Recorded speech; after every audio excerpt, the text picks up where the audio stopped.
সূরা আর-রাদ। বিসমিল্লাহির রহমানির রহিম। রহমান রহিম আল্লাহ তাআলার নামে। আলিফ লাম মিম রা।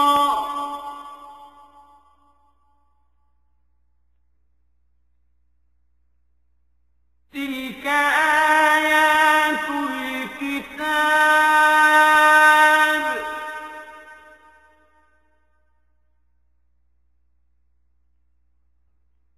والذي أنزل إليك من ربك الحق ولكن أكثر الناس لا يؤمنون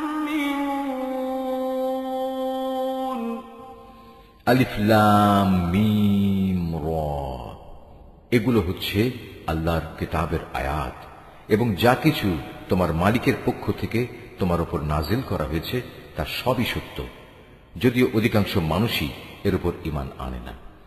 তিনি আল্লাহ তাআলা যিনি আসমান সমূহ কোন রকম স্তম্ভ ছাড়াই উঁচু করে রেখেছেন, অতঃপর তিনি আরশে সমাসীন হলেন এবং তিনি সূরজ ও চাঁদকে একটি নিয়মের অধীন করে রেখেছেন। গ্রহ তারকা সব কিছুই একটি সুনির্দিষ্ট সময়সীমা পর্যন্ত আবর্তন করতে থাকবে। তিনি সব কাজের পরিকল্পনা ও নিয়ন্ত্রণ করেন। তিনি তার কুদরতের সব নিদর্শন তোমাদের কাছে খুলে খুলে বর্ণনা করেন, যাতে করে তোমরা কিয়ামতের দিন তোমাদের মালিকের সাথে দেখা করার বিষয়টি নিশ্চিতভাবে মেনে নিতে পারো।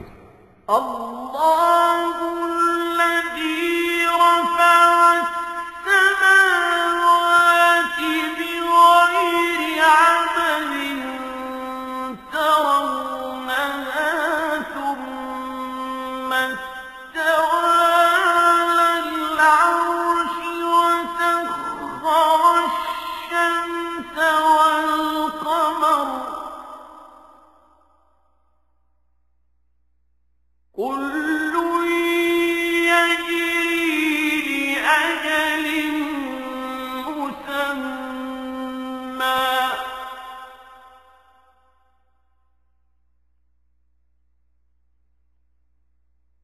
يدبر الأمر يفصل الآيات لعلكم بلقاء ربكم توقنون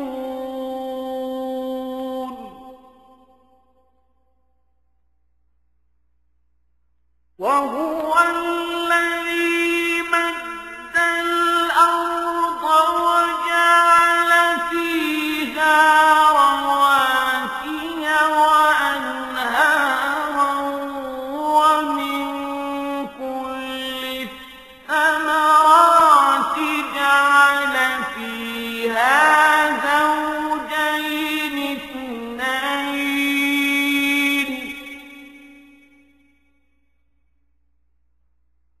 يغشي الليل النهار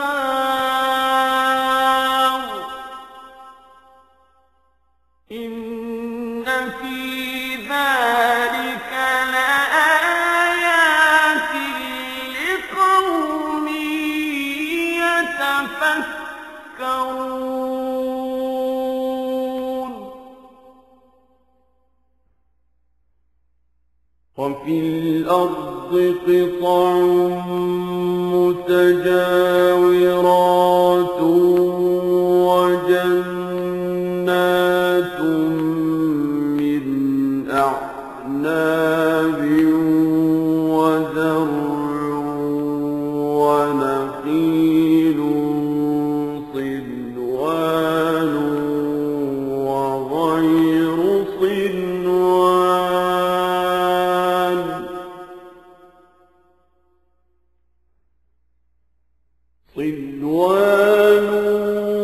وغير صنوان يسقى بماء واحد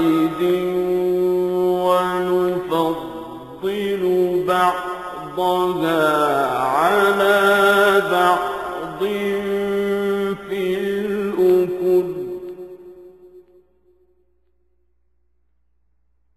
إن في ذلك لآيات لقوم يعقلون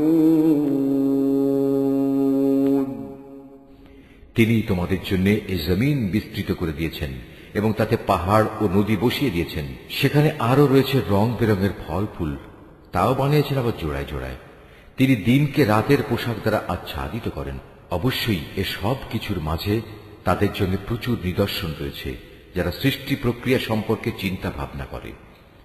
জমিনে আবার রয়েছে বিভিন্ন অংশ, কোথাও রয়েছে আঙুরের বাগান, কোথাও শস্যক্ষেত্র, কোথাও আছে খেজুর, তাও কিছু হয়তো এক শির বিশিষ্ট, একটার সাথে আরেকটা জড়ানো, আবার কোনটি আছে একাধিক শির বিশিষ্ট। অথচ এর সব কয়টিকে একই পানি দেয়া হয়। তা সত্ত্বেও আমি স্বাদে গন্ধে এক ফলকে আরেক ফলের উপর প্রাধান্য দিয়ে থাকি।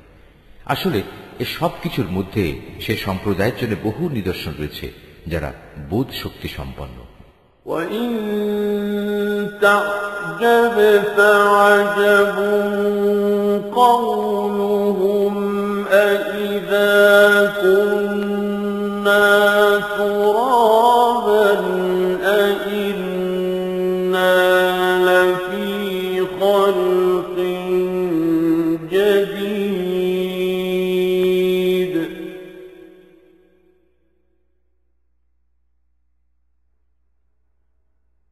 أُولَئِكَ الَّذِينَ كَفَرُوا بِرَبِّهِمْ وَأُولَئِكَ الْأَغْلَالُ فِي أَعْنَاقِهِمْ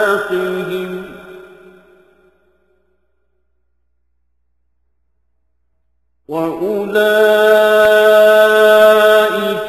أَصْحَابُ النَّارِ هُمْ فِيهَا خَالِدُونَ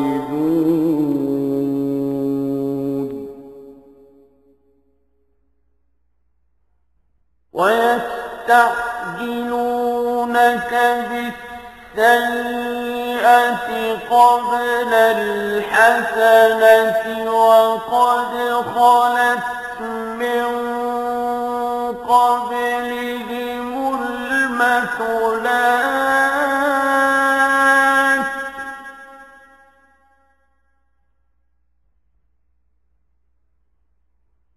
وَإِنَّ رَبَّكَ لَذُو مَغْفِرَةٍ لِّلنَّاسِ عَلَىٰ ظُلْمِهِمْ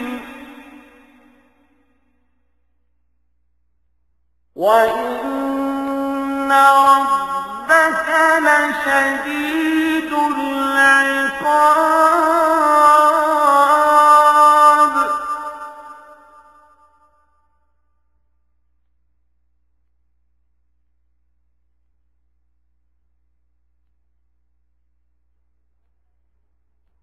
وَيَقُولُ الَّذِينَ كَفَرُوا لَوْلَا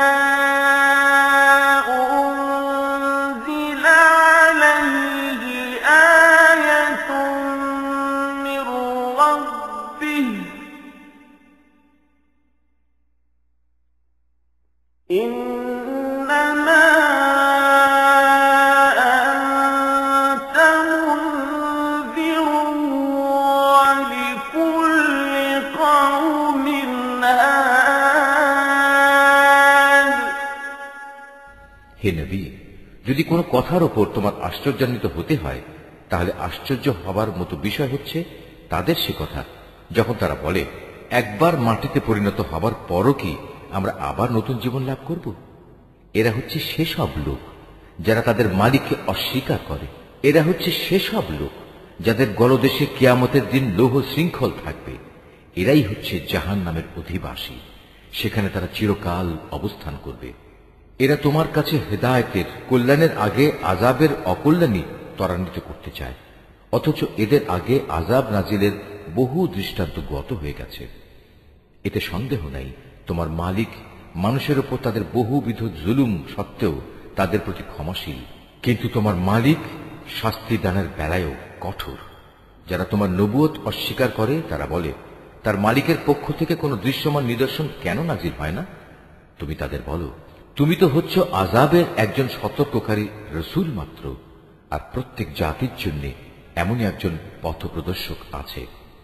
আল্লাহু ইয়া'লামু মা তাহমিলু কুল্লু উনসা ওয়া মা তাগীদুল আরহাম ওয়া মা তাজদাদ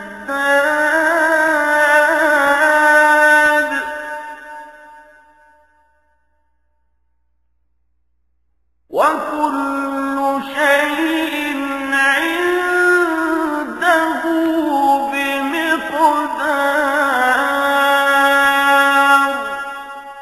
প্রতিটি গর্ভবতী নারী তার ভেতরে যা কিছু বহন করে চলেছে এবং তার জরায়ু সন্তানের যা কিছু বাড়ায় কমায় তার সবই আল্লাহ তাআলা জানেন। তার কাছে প্রতিটি বস্তুরই একটি পরিমাণ নির্দিষ্ট করা আছে। আলিমুল গায়বি ওয়াশ শাহাদাতিল কাবীরুল মুতাআল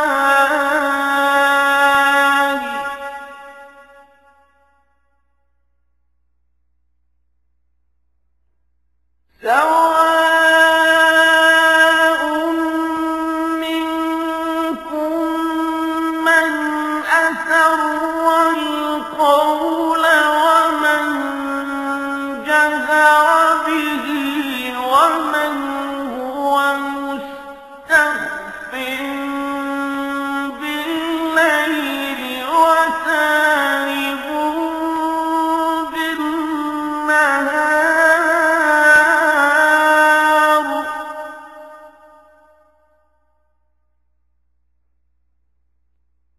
له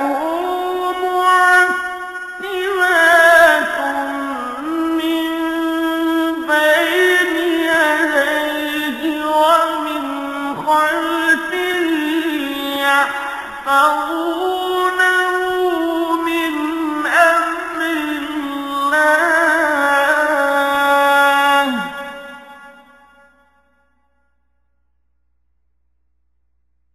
إن الله لا يغير ما بقوم حتى يغيروا ما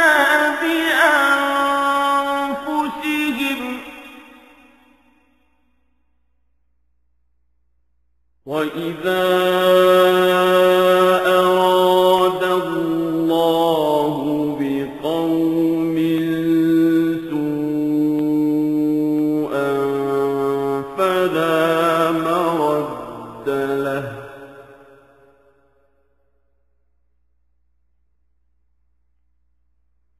وما لهم من دونه من وال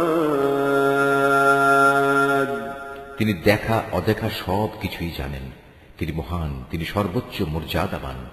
তোমাদের মাঝে কোনো লোক আস্তে কথা বলুক কিংবা জোরে বলুক, কেউ রাতের অন্ধকারে আত্মগোপন করে থাকুক কিংবা দিনে আলোর মাঝে বিচরণ করুক, এগুলো সবই তার কাছে সমান। মানুষ যে অবস্থায় থাক না কেন, তার জন্য আগে পেছনে একের পর এক আসা ফেরেশতার দল নিয়োজিত থাকে। তারা আল্লাহর আদেশে তাকে হেফাজত করে। আল্লাহ তাআলা কখনো কোনো জাতির অবস্থার পরিবর্তন করেন না যতক্ষণ না তারা নিজেরা নিজেদের অবস্থা পরিবর্তন করে। আল্লাহ তাআলা যখন কোনো জাতির জন্য কোনো বিপদ পাঠাতে চান তখন তার রদ করার কেউ থাকে না, না তিনি ব্যতীত ওদের কোনো অভিভাবক থাকতে পারে।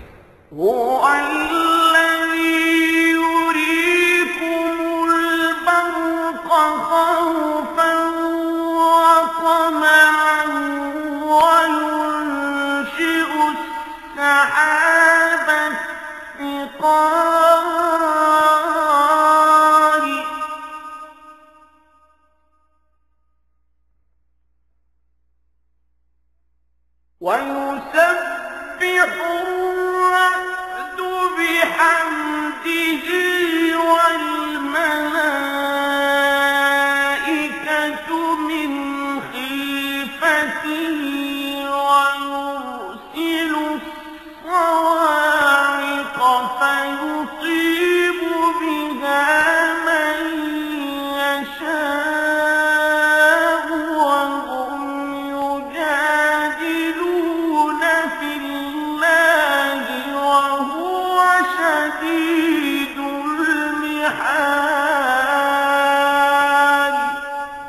তিনিই তোমাদের বিদ্যুতের চমক দেখান, তা মানুষের মনে যেমন ভয়ের সঞ্চার করে তেমনি বহু আশারও সঞ্চার করে। এবং তিনি পানি সঞ্চয়নী মেঘমালা সৃষ্টি করেন। আর মেঘের নিষ্প্রাণ গর্জন যেমন তার সপ্রশংস মহিমা ও পবিত্রতা ঘোষণা করে, তেমনি সপ্রাণ ফেরেশতারাও তার ভয়ে তার মাহাত্ম্য ঘোষণা করে। তিনি আকাশ থেকে বজ্রপাত করান, অতঃপর যার উপর তিনি চান তার উপরে তিনি তা পাঠান। অথচ এর নাফরমান ব্যক্তিরা এত কিছু সত্ত্বেও আল্লাহ তাআলার অস্তিত্বের প্রশ্নে বিতর্কে লিপ্ত হয়। তিনি তাঁর কৌশলে ও মাহাত্ম্যে অনেক বড়।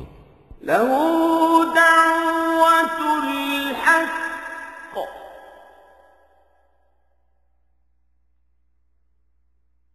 ওয়াল্লাযীনা ইয়াদউনা মিন দুনিহি লা ইয়াস্তাজীবুনা লাহুম বিশাইইন ইল্লা কাবাসিতি কাফাইহি ইলাল মা'i লিয়াবলুগা ফাহু ওয়া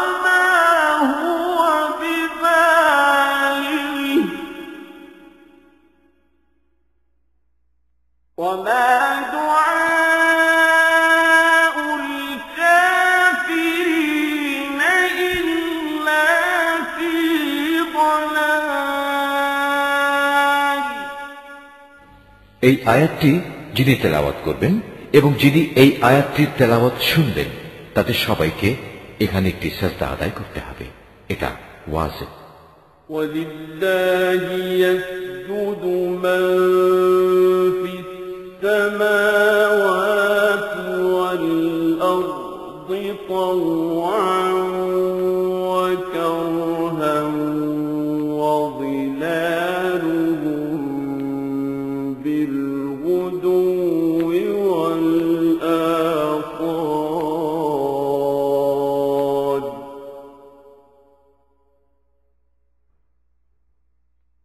قل من رب السماوات والأرض قل الله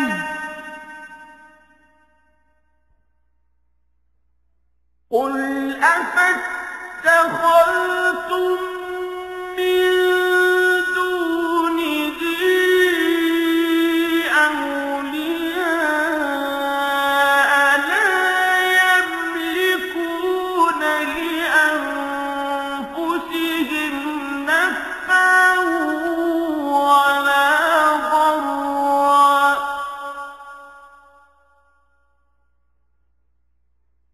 قل هل يستوي الأعمى والبصير أم هل تستوي الظلمات والنور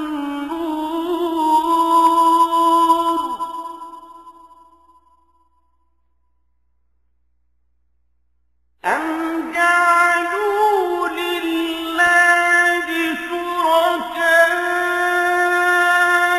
خلقوا كخلقه فتشابه الخلق عليهم قل الله خالق كل شيء وهو الواحد القهار। তাই তাকে ডাকাই হচ্ছে সঠিক পন্থা। যারা তাকে বাদ দিয়ে অন্যদের ডাকে তারা জানে তাদের ডাকে এরা কখনোই সাড়া দেবে না। এদের উদাহরণ হচ্ছে যেমন একজন মানুষ যে পিপাসায় কাতর হয়ে নিজের উভয় হাত পানির দিকে প্রসারিত করে এই আশায় যে পানি নিজে নিজেই তার মুখে এসে পৌঁছবে, অথচ তা কোনো অবস্থায় তার কাছে পৌঁছবার নয়। কাফেরদের দোয়া এমনিভাবে নিষ্ফল ঘুরতে থাকে। আসমান সমূহ ও জমিনে যা কিছু আছে তারা সবাই ইচ্ছায় হোক অনিচ্ছায় হোক আল্লাহ তাআলাকে সাজদা করে চলেছে। এমনকি সকাল সন্ধ্যায় তাদের ছায়াগুলো তাদের মালিককে সাজদা করছে। হে নবী, এদের তুমি জিজ্ঞেস করো আসমান সমূহ ও জমিনের মালিক কে? তুমি তাদের বলো একমাত্র আল্লাহ। আরো বলো তোমরা কেন আল্লাহকে বাদ দিয়ে অপরকে নিজেদের অভিভাবক রূপে গ্রহণ করছো, যারা নিজেদের কোনো লাভ লোকসান করতেও সক্ষম নয়? তুমি এদের জিজ্ঞেস করো, কখনো অন্ধ ও চক্ষুষ্মান ব্যক্তি কি সমান হয়? কিংবা অন্ধকার ও আলো কি কখনো এক হয়? অথবা এরা আল্লাহর সাথে এমন কিছুকে শরীক করে নিয়েছে যে তারা আল্লাহ সৃষ্টির মতো কিছু বানিয়ে দিয়েছে, যার কারণে সৃষ্টির ব্যাপারটি তাদের কাছে সন্দেহের বিষয়ে পরিণত হয়ে গেছে।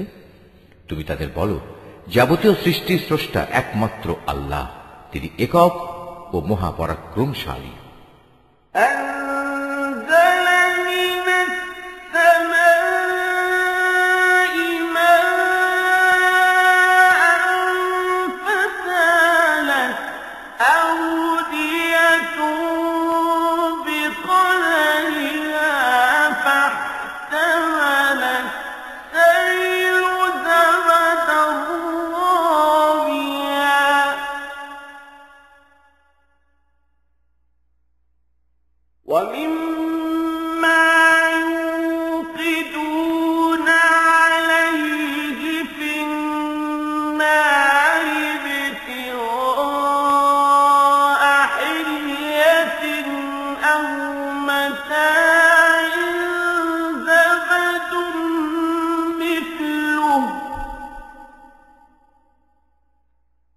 كذلك يضرب الله الحق والباطل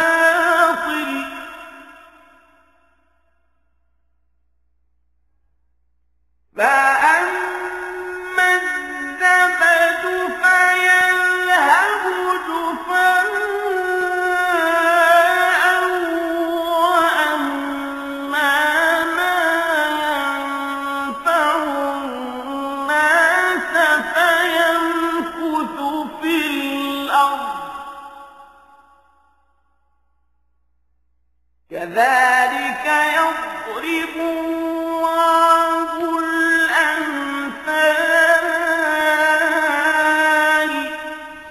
আল্লাহ তাআলা আসমান থেকে পানি বর্ষণ করলেন, অতঃপর নদী নালা ও তার উপত্যকা সমূহ তাদের নিজ নিজ পরিমাণ অনুযায়ী প্লাবিত হল। অতঃপর এ প্লাবন আবর্জনার ফেনা বহন করে উপরে নিয়ে এলো। আবার যারা অলংকার ও যন্ত্রপাতি বানানোর জন্য ধাতুকে আগুনে উত্তপ্ত করে, তখনও কিন্তু তাতে এক ধরনের আবর্জনা ফেনা হয়ে উপরে উঠে আসে। এভাবেই আল্লাহ তাআলা হক ও বাতিলের উদাহরণ দিয়ে থাকেন। অতঃপর আবর্জনা ফেনা এমনি বিফলে চলে যায় এবং পানি যা মানুষের প্রচুর উপকারে আসে তা জমিনেই থেকে যায়। আল্লাহ তাআলা মানুষদের জন্য এভাবেই সুন্দর দৃষ্টান্ত সমূহ পেশ করে থাকেন। للذين استجابوا لربهم الحسنى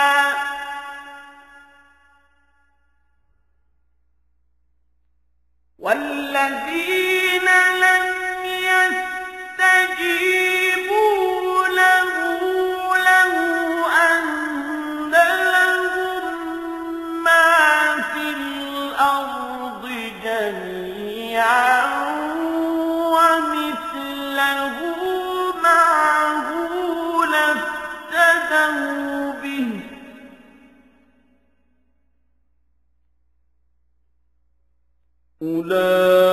أولئك لهم سوء الحساب ومأواهم جهنم وبئس المهاد أفمن يعلم أنما أنزل إليك من ربك الحق كمن هو أعمى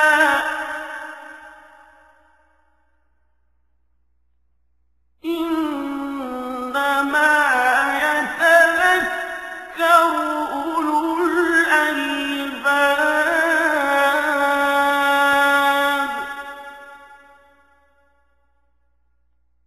الذين يوفون بعهد الله ولا ينقضون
الحسنة السيئة أولئك لهم عقبى الدار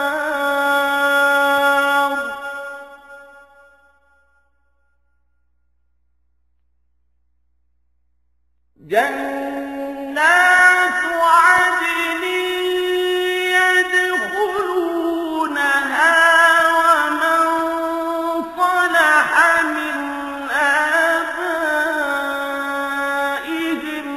وأزواجهم وذرياتهم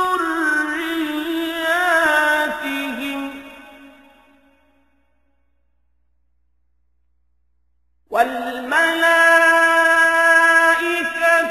يدخلون عليهم من كل باب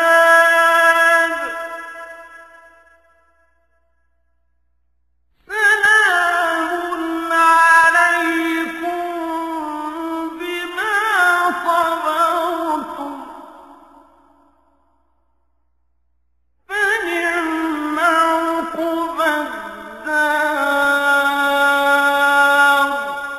যারা তাদের মালিকের এ আহ্বানে সাড়া দেয় তাদের জন্য মহাকল্যাণ রয়েছে, আর যারা তাঁর ডাকে সাড়া দেয় না, কিয়ামতের দিন তাদের অবস্থা হবে তাদের পৃথিবীতে যা কিছু সম্পদ আছে তা সমস্ত যদি তাদের নিজেদের অধিকারে থাকত, তার সাথে যদি থাকত আরো সমপরিমাণ ধন সম্পদ, তা হলেও আযাব থেকে বাঁচার জন্য তারা তার নির্দ্বিধায় মুক্তিপণ হিসেবে আদায় করে দিত। এরাই হবে সেসব হতভাগ্য মানুষ যাদের হিসাব হবে খুব কঠিন। জাহান্নামই হবে ওদের নিবাস। কত নিকৃষ্ট সে নিবাস। যে ব্যক্তি জানে যে তোমার মালিকের পক্ষ থেকে যা কিছু তোমার উপর নাজিল করা হয়েছে তা একান্তই সত্য, সে কি করে এমন ব্যক্তির মতো হবে যে এসব কিছু দেখেও অন্ধ হয়ে থাকে? একমাত্র বোধ শক্তি সম্পন্ন ব্যক্তিরাই শুধু উপদেশ গ্রহণ করতে পারে। এরা সেসব লোক যারা আল্লাহর সাথে আনুগত্যের চুক্তি মেনে চলে এবং কখনো প্রতিশ্রুতি ভঙ্গ করে না, এবং আল্লাহ তাআলা যেসব মানবীয় সম্পর্ক অক্ষুণ্ণ রাখতে আদেশ করেছেন যারা তা অক্ষুণ্ণ রেখে চলে, যারা নিজেদের মালিককে ভয় করে, আরো যারা ভয় করে কিয়ামতের কঠোর হিসাবকে, যারা তাদের মালিকের সন্তুষ্টি লাভের জন্য বিপদ মুসিবতে ধৈর্য ধারণ করে, যথারীতি নামাজ কায়েম করে, আমি তাদের যে রিজিক দিয়েছি তা থেকে তারা আমারই পথে খরচ করে, গোপনে কিংবা প্রকাশ্যে। যারা নিজেদের ভালো কাজ দ্বারা মন্দ কাজ দূরীভূত করে, তাদের জন্যই রয়েছে আখিরাতের শুভ পরিণয়। সেটা হচ্ছে এক চিরস্থায়ী জান্নাত। সেখানে তারা নিজেরা যেমনি প্রবেশ করবে, তেমনি তাদের পিতামাতা, তাদের স্বামী স্ত্রী ও সন্তান সন্ততিদের মধ্যে যারা নেক কাজ করেছে তারাও প্রবেশ করবে জান্নাতের প্রতিটি দরজা দিয়ে। তাদের অভ্যর্থনা জানানোর জন্য ফেরেশতারাও তাদের কাছে আসবে। তারা বলবে, আজ তোমাদের উপর শান্তি বর্ষিত হোক। দুনিয়ার জীবনে তোমরা যে পরিমাণ ধৈর্য ধারণ করেছ, এটা হচ্ছে তার বিনিময়। আখিরাতের ঘরটি কত উৎকৃষ্ট। والذين ينقضون عهد الله من بعد ميثاقه ويقطعون ما أمر الله به أن يوصل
ويقول الذين كفروا لولا أنزل عليه آية من ربه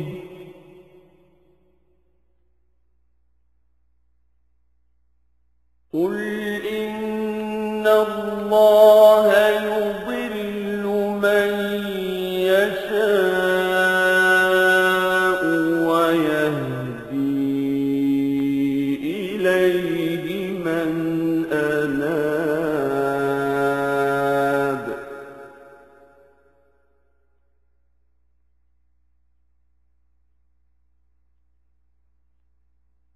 الذين آمنوا وتطمئن قلوبهم بذكر الله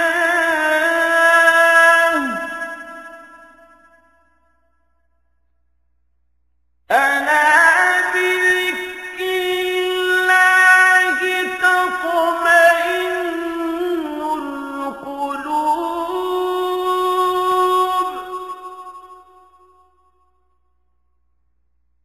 الذين آمنوا وعملوا الصالحات طوبى لهم وحسن مآب অপরদিকে যারা আল্লাহর সাথে ইবাদতের প্রতিশ্রুতিতে আবদ্ধ হওয়ার পর তা ভঙ্গ করে, যেসব সম্পর্ক আল্লাহ তাআলা অক্ষুণ্ণ রাখতে বলেছেন তা ছিন্ন করে, সর্বোপরি আল্লাহর জমিনে বিপর্যয় সৃষ্টি করে বেড়ায়, তাদের জন্য রয়েছে আল্লাহ তাআলার অভিশাপ এবং তাদের জন্যই রয়েছে আখিরাতের নিকৃষ্ট আবাস।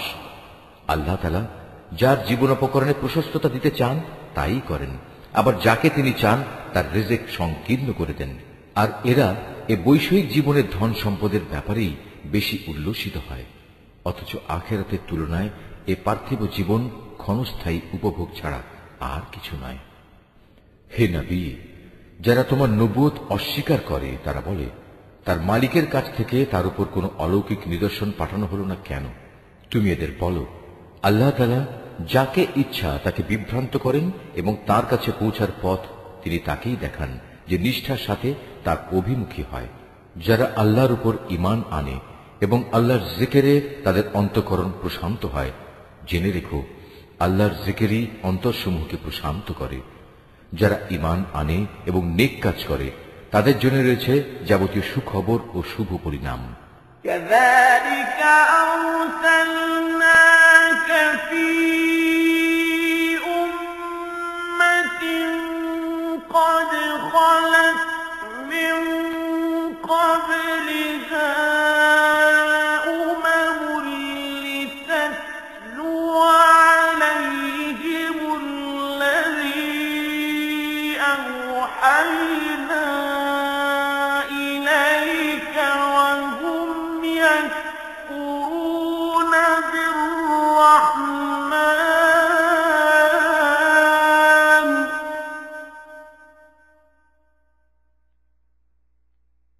قل هو ربي لا إله إلا هو عليه توكلت وإليه متاب অতীতে যেমন আমি নবী রসুল পাঠিয়েছি, তেমনি করে আমি তোমাকেও একটি জাতির কাছে নবী করে পাঠিয়েছি। এর আগে অনেক কয়েকটি জাতি অতিবাহিত হয়ে গেছে, যাতে করে তোমরা তাদের কাছে সে কিতাব পড়ে শোনাতে পারো যা আমি তোমার উপর ওহী করে পাঠিয়েছি। এ সত্ত্বেও তারা অনন্ত করুণাময় আল্লাহ তাআলাকে অস্বীকার করে। তুমি তাদের বলো, তিনি আমার মালিক, তিনি ছাড়া আর দ্বিতীয় কোনো মাবুদ নেই। সর্বাবস্থায় আমি তাঁর উপরই ভরসা করি, তাঁর দিকেই আমার প্রত্যাবর্তন। ولو أن قرآنا سيرت به الجبال أو قطعت به الأرض أو كلم به الموتى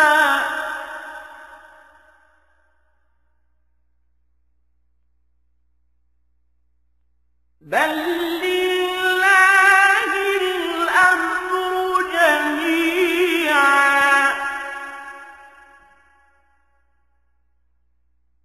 أفلم ييأس الذين آمنوا أن لو يشاء الله لهدى الناس جميعا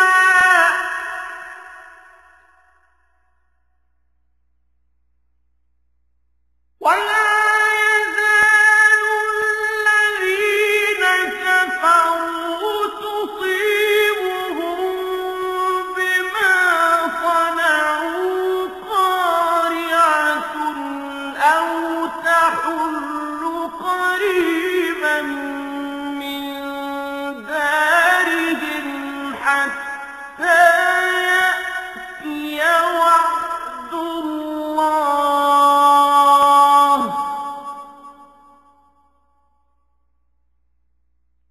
إن الله لا يخلف الميعاد যদি পাহাড় সমূহকে কোরআনের অলৌকিক ক্ষমতা দিয়ে গতিশীল করে দেয়া হতো কিংবা জমিন বিদীর্ণ করে দেয়া হতো অথবা তার মাধ্যমে যদি মরা মানুষকে দিয়ে কথা বলানো যেত তবুও এর নাফরমান মানুষগুলো ঈমান আনত না। কিন্তু আসমান জমিনের সমস্ত ক্ষমতা একমাত্র তাঁরই হাতে। অতঃপর ঈমানদাররা একথা জেনে কি নিরাশ হয়ে পড়ল যে আল্লাহ তাআলা চাইলে সমগ্র মানব সন্তানকেই হিদায়াত দিতে পারতেন? এভাবে যারা কুফরের পথ অবলম্বন করেছে তাদের কোনো না কোনো বিপর্যয় ঘটতেই থাকবে, কিংবা তাদের নিজেদের উপর না হলেও আশপাশে তা আপতিত হতে থাকবে, যে পর্যন্ত না তাদের জন্য আল্লাহ তাআলার চূড়ান্ত আযাবের ওয়াদা সমাগত হয়। আল্লাহ তাআলা কখনোই প্রতিশ্রুতি ভঙ্গ করেন না। ولقد استهزئ برسل من قبلك فأمليت للذين كفروا ثم أخذتهم فكيف كان عقاب أفمن هو قائم على كل نفس بما كسبت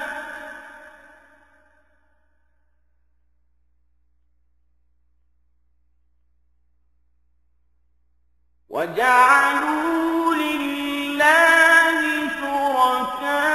شركاء قل سموهم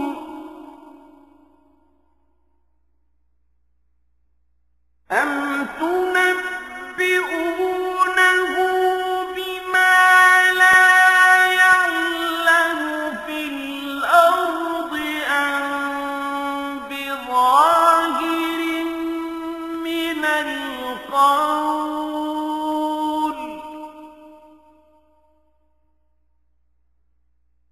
بل زين للذين كفروا مكرهم وصدوا عن السبيل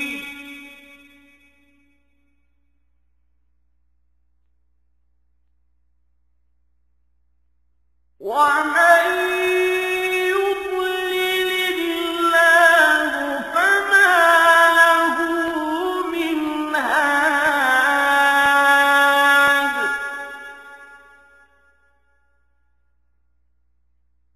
لهم عذاب في الحياة الدنيا ولعذاب الآخرة أشق وما لهم من الله من واق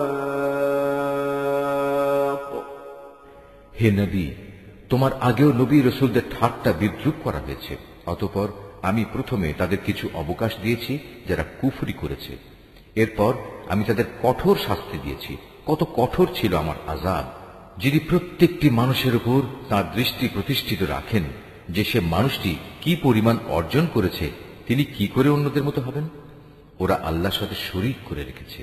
হে নবী, এদের তুমি বলো, ওদের নাম তো তোমরা বলো, অথবা তোমরা কি আল্লাহ তাআলাকে এমন শরীকদের সম্পর্কে খবর দিতে চাচ্ছ যাকে তিনি জানেনই না?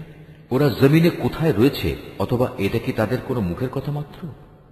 আসল কথা হচ্ছে, যারা কুফরি করেছে তাদের চোখে তাদের এই প্রতারণাকে শোভন করে দেয়া হয়েছে। আল্লাহ তাআলার পথ থেকে তাদের অবরোধ করে রাখা হয়েছে। আল্লাহ তাআলা যাকে গোমরা করেন তার জন্য পথের দিশা দেখানোর আসলেই কেউ নেই। এদের জন্য দুনিয়ার জীবনেও অনেক শাস্তি আছে, তবে আখিরাতে যে আযাব রয়েছে তা বেশি কঠোর। মূলত আল্লাহর ক্রোধ থেকে তাদের বাঁচাবার মতো কেউ নেই। مثل الجنة التي وعد المتقون تجري من تحتها الأنهار أكلها دائم وظلها تلك عقبى الذين اتقوا وعقبى الكافرين النار। পরেশগার লোকদের সাথে যে জান্নাতের ওয়াদা করা হয়েছে তার উদাহরণ হচ্ছে যেমন একটি বাগান, তার নিচ দিয়ে ঝর্ণাধারা প্রবাহিত হচ্ছে, তার ফল ফলারি হচ্ছে চিরস্থায়ী এবং সে বাগানের গাছসমূহের ছায়া রয়েছে। এ সবই হচ্ছে তাদের পরিণাম যারা দুনিয়ায় তাকওয়ার জীবন অতিবাহিত করেছে। কাফিরদের পরিণাম হচ্ছে জাহান্নামের আগুন। والذين آتيناهم الكتاب يفرحون بما أنزل إليك ومن الأحزاب من ينكر بعضه قل إنما أمرت أن أعبد الله ولا أشرك به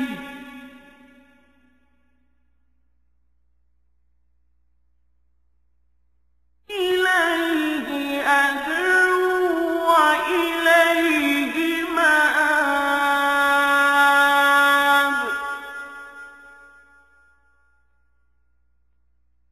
وكذلك أنزلناه حكما عربيا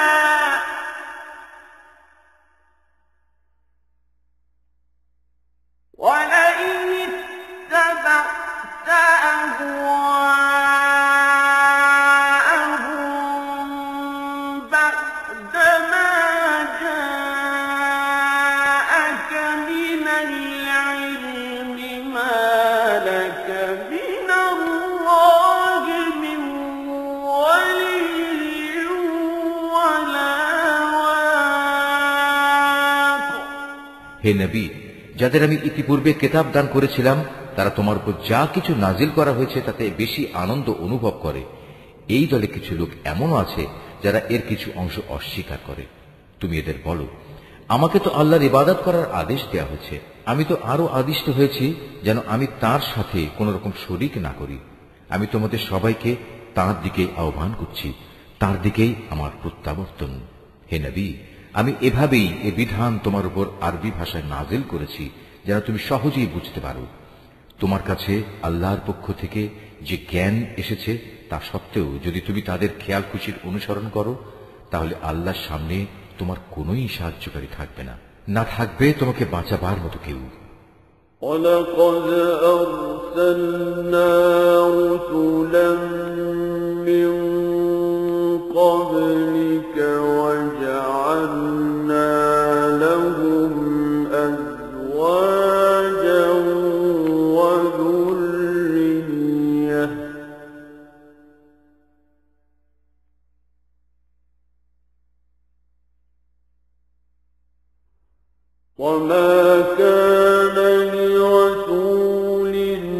أن يأتي بآية إلا بإذن الله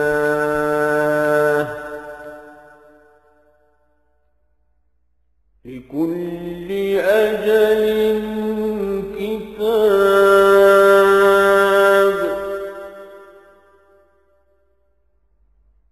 يمحو الله ما يشاء ويثبت وعنده أم الكتاب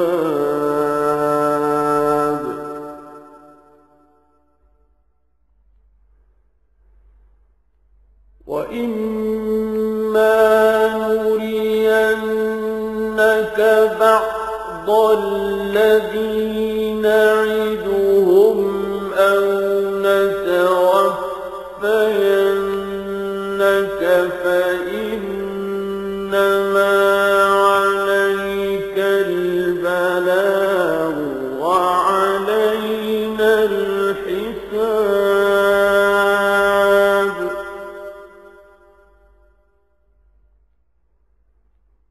أولم يروا أنا نأتي الأرض ننقصها من أطرافها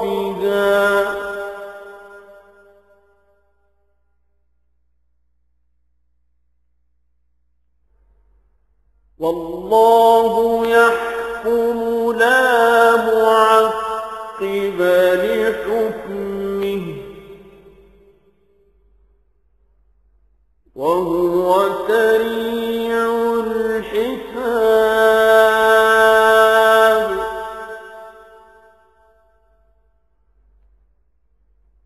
وقد مكر الذين من قبلهم فلله المكر جميعا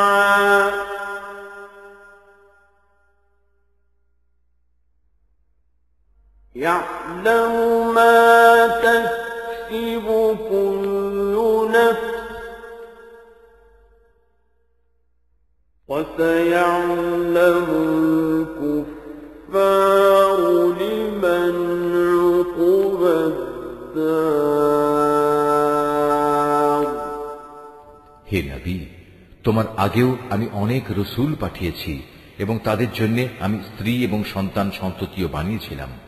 কোন রসুলের কাজ এটা নয় যে আল্লাহর অনুমতি ছাড়া একটি আয়াত সে পেশ করবে। মূলত প্রতিটি যুগের জন্যই ছিল এক একটি কিতাব, আর সেসব কিছুর মাঝ থেকে আল্লাহ তাআলা যা কিছু চান তা বাতিল করে দেন এবং যা কিছু ইচ্ছা করেন তা পরবর্তী যুগের জন্য বহাল রেখে দেন। মূল গ্রন্থ তো তাঁর কাছেই মজুদ থাকে। হে নবী, যে আযাবের ওয়াদা আমি এদের সাথে করি তার কিছু অংশ যদি তোমার জীবদ্দশায় আমি তোমাকে দেখিয়ে দিই কিংবা তার আগেই যদি আমি তোমাকে মৃত্যু দিই, তাহলে তোমার উদ্বিগ্ন হওয়ার কিছু নেই। কেননা তোমার কাজ তো হচ্ছে আমার কথাগুলো পৌঁছে দেয়া, আর আমার কাজ হচ্ছে অমান্যকারীদের কাছ থেকে তার যথাযথ হিসাব বুঝে নেয়া। এরা কি দেখতে পায় না যে আমি তাদের জমিন চার দিক থেকে আস্তে আস্তে সংকুচিত করে আনছি? আল্লাহ তাআলা যা চান সে আদেশ জারি করেন, তার সে আদেশ উল্টে দেওয়ার কেউই নেই।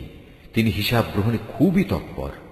যারা এদের আগে অতিবাহিত হয়ে গেছে তারা বড় বড় ধোঁকা প্রতারণার আশ্রয় নিয়েছিল, কিন্তু যাবতীয় কলা কৌশল তো আল্লাহ তাআলার জন্যই, কেননা তিনিই জানেন প্রতিটি ব্যক্তি কখন কি অর্জন করে। অচিরেই কাফেরা জানতে পারবে আখিরাতে সুখ নিবাস কাদের জন্য তৈরি করে রাখা হয়েছে। ويقول الذين كفروا لست مرسلا